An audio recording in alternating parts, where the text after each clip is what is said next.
Hello, അജിത്താണ്. Travel with അജിത്തിൻ്റെ പുതിയൊരു വീഡിയോയിലേക്ക് എല്ലാ പ്രിയപ്പെട്ടവർക്കും സ്വാഗതം. നമ്മൾ മലയാളി പ്രേക്ഷകർക്ക് ഏറെ പ്രിയപ്പെട്ട ഒരു നടിയാണ് ഗായത്രി അരുൺ. അപ്പോൾ നമ്മുടെ ബഹറിൽ കഴിഞ്ഞ ദിവസം ഗായത്രി അരുൺ വന്നിട്ടുണ്ടായിരുന്നു. അപ്പോൾ നമുക്ക് ഗായത്രി അരുൺ വന്ന ആ പരിപാടിയുടെ വിശേഷങ്ങളൊന്ന് കണ്ടിട്ട് വന്നാലോ. അപ്പോൾ നമുക്ക് വീഡിയോട്ട് പോകാം.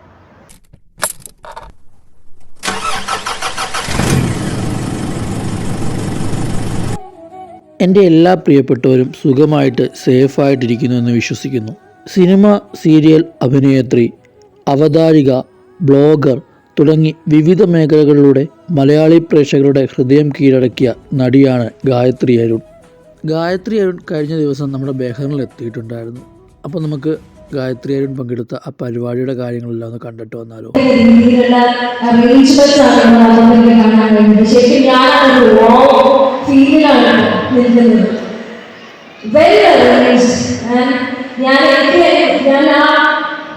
റിയാലിറ്റി ഷോ പോയി, അതായത് ഷൂട്ടിംഗ് സെറ്റിൽ എത്രത്തോളം പർട്ടിക്കുലർ എത്ര വെൽ അറേഞ്ച്ഡ് ആയിട്ട് എത്ര മാനേജ്ഡ് ആയിട്ടാണ് ഒരു പ്രോഗ്രാം ഒരു ഷൂട്ട് ഓർഗനൈസ് ചെയ്യുന്നത്, അതേപോലെ കാരണം ഞാൻ തുടങ്ങി. അപ്പോൾ ആ ഓർഗനൈസേഷൻ സ്ട്രെങ്ത് ആണ് സത്യത്തിൽ ഇവിടെ നമുക്ക് കാണാൻ കഴിയുന്നത്. അല്ലെങ്കിൽ ഇത്രയ്ക്ക് ഒരു വെൽ അറേഞ്ച്ഡ് ആയിട്ട് ഒരു പ്രോഗ്രാം കണ്ടക്ട് ചെയ്യുക എന്ന് പറയുന്നത് ഒരു ഓർഗനൈസേഷനെ സംബന്ധിച്ചിടത്തോളം വളരെ ബുദ്ധിമുട്ട് തന്നെയാണ്. സ്പോൺസേഴ്സിനെ കണ്ടെത്തുന്നത് മുതൽ കണ്ടസ്റ്റൻസിനെ കണ്ടെത്തുന്നത് മുതൽ അവരെ ഗ്രൂം ചെയ്ത് ട്രെയിൻ ചെയ്ത് ഇവിടെ കൊണ്ടുപോയി പെർഫോം ചെയ്യുക എന്ന് പറയുന്നത് വളരെ എഫേർട്ടുള്ള ഒരു കാര്യമാണ്. അതിന് സമാജത്തിനും എൻ്റെ വനിതാവേദിക്കും സ്പെഷ്യൽ ഒരു കൺഗ്രാജുലേഷൻസ് പറയുകയാണ്. ഒരു വലിയ ഈ ഒരു ചെറിയ കഴിഞ്ഞിട്ട് വ്യക്തിത്വം എന്ന് പറയുന്നത് നമ്മുടെ അമ്മ തന്നെയാണ്. അമ്മയിലുള്ള രണ്ടക്ഷരം പാവനമാനന്ദത്തിന്റെ മൂലമന്ത്രം.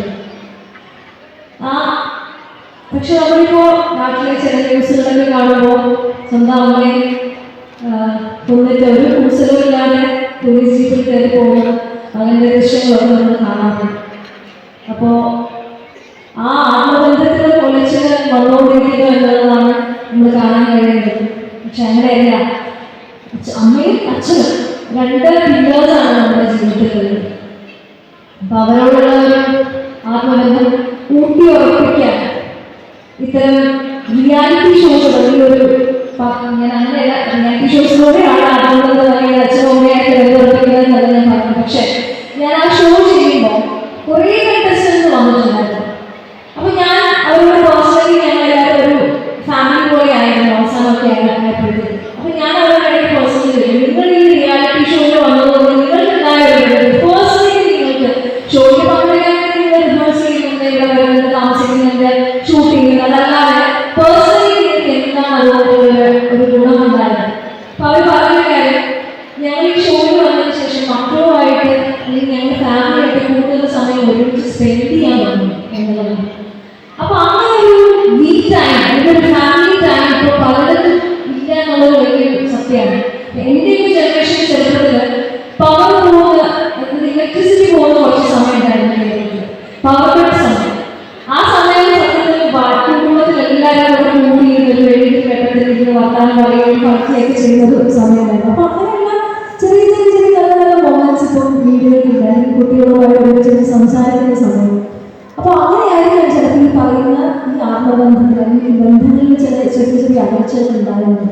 അപ്പൊ ഈ റിയാലിറ്റി ഷോയിൽ വന്നതിന് ശേഷം അവർ പറഞ്ഞൊരു കാര്യം, ഞങ്ങൾ എല്ലാവരും പ്രിപ്പയർ ചെയ്യാൻ വേണ്ടിയിട്ട് കുടുംബത്തിലുള്ള എല്ലാവരും ഒരുമിച്ച് ഒരുപാട് സ്പെൻഡ് ചെയ്യാൻ എന്നുള്ളതാണ്. അപ്പൊ എനിക്ക് ഉറപ്പാണ് ഈ വന്നിരിക്കുന്ന ഇവിടെയുള്ള 10 കണ്ടസ്റ്റൻസും ഈ കഴിഞ്ഞ ജനുവരി 9-ാണ് അവരുടെ ഫസ്റ്റ് പ്രോഗ്രാം തുടങ്ങിയത്. അന്ന് മുതൽ ഇന്ന് വരെ അവർ ഇതിനു മുമ്പ് എത്രത്തോളം അവർ ഒരുമിച്ച് ചെലവഴിച്ചിട്ടുണ്ടാവും, കൂടുതൽ സമയം മക്കളോടൊപ്പം ഫാമിലിയോടൊപ്പം ചെലവഴിച്ചിട്ടുണ്ടാവുന്നത് ഉറപ്പാണ്. അപ്പോൾ അതല്ലാതെ തന്നെ ഒരു പ്രോഗ്രാമിലേക്ക് അല്ലാതെ തന്നെ ഇത്തരം നല്ല നല്ല ഒത്തുചേരലുകൾ നമ്മുടെ കുടുംബങ്ങളിൽ ഉണ്ടാവണം. അത് നമ്മുടെ ഇടയിലുള്ള ആ ബന്ധത്തെ ഊട്ടിയുറപ്പിക്കാനായിട്ട് സഹായിക്കുമെന്നുള്ളത് ഒരു സംശയമില്ല. ഒരിക്കൽ കൂടെ ഞാൻ ഒരു പ്രോഗ്രാമിലേക്ക് എന്നെ ക്ഷണിച്ചത് വലിയ ഇവന്റുകളാണ് കഴിവാണ് നമ്മൾ ചെയ്തുകൊണ്ടിരിക്കുന്നത്. അപ്പം പ്രത്യേകിച്ച് സ്ത്രീകളുടെ കഴിവുകൾ പുറത്തെടുക്കാനുള്ള വലിയ രീതി തന്നെയാണ് ഇത്. അപ്പോൾ ഒരു മത്സരം വരുന്നതിനുപരി ഈ ഒരു പ്രോഗ്രാമിലൂടെ 10 അമ്മമാരും കുഞ്ഞുങ്ങളും എന്താണ് ഇവിടുന്ന് കൊണ്ടുപോകുന്നത് എന്നതാണ്. അല്ലാതെ ഇവിടെ നിന്നുള്ള എക്സ്പീരിയൻസ് എക്സ്പീരിയൻസ് എന്തൊക്കെയാണ്, ഇതൊക്കെയാണ് അവരുടെ ലൈഫ് ലോങ് അവരുടെ മെമ്മറീസ് അസറ്റ്സ് എന്ന് പറയുന്നത്. എന്നിരുന്നാലും ബെഹ്റിൻ കേരളീയ സമാജത്തിൽ നടന്ന ഒരു പരിപാടിയുടെ ഭാഗമായാണ് ഗായത്രി അരുൺ ബെഹ്റിനിലെത്തിയത്. അമ്മമാരുടെയും കുട്ടികളുടെയും ഒക്കെ ഒരു റിയാലിറ്റി ഷോ ആയിരുന്നു ബെഹ്റിനിൽ നടന്നത്. ഏകദേശം 1 മാസത്തോളം നീണ്ടുനിന്ന പരിപാടിയായിരുന്നു വാവ് മാം എന്ന ഈ പ്രോഗ്രാം. ഇതിൻ്റെ ഫൈനലിന് വേണ്ടിയായിരുന്നു ഗായത്രി അരുൺ ബെഹ്റിനിൽ വന്നത്.